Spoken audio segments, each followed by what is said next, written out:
It starts with a thump, and then a word from the other room. Those stupid birds. Another bird has hit the front window of our house. Sometimes they simply bounce off.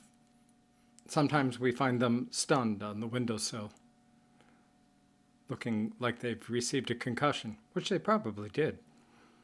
And sometimes they just don't make it, in which case I have to go clean up the carcass. Over the last few years in this house, watching this phenomenon, I've come to some conclusions. Some of the birds, particularly cedar waxwings and cardinals, simply are going about it too fast. They can't stop. They are so intent on where they're going that they cannot see.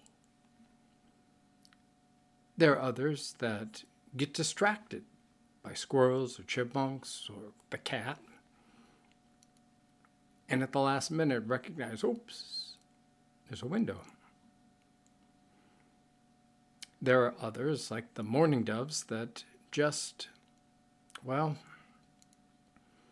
I'm not quite sure.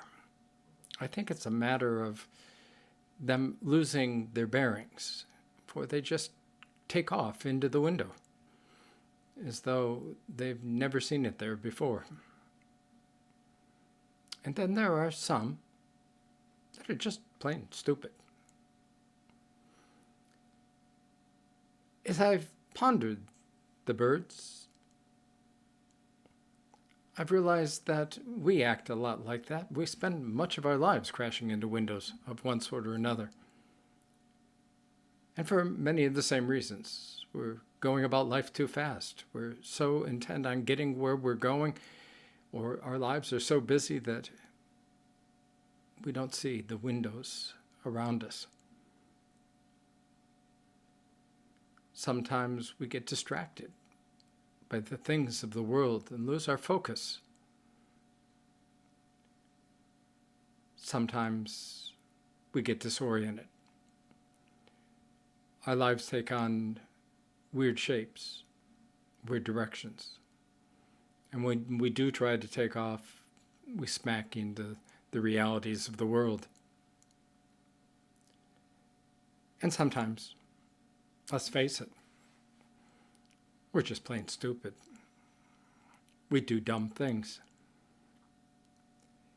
It's why it's important, I believe, to take some time each day, a little at the beginning of the day and a little at the end of the day, to do some reflection, some orienting, some pondering.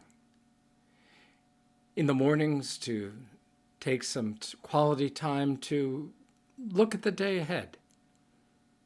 What do you hope to accomplish? Is it important? How are you going to do it? And who needs to be part of that? And then at the end of the day, to review the day. Not so much to make sure you checked off all the boxes on your morning plans, but to see where God was in the midst of that day, in the holy interruptions, in the diversions,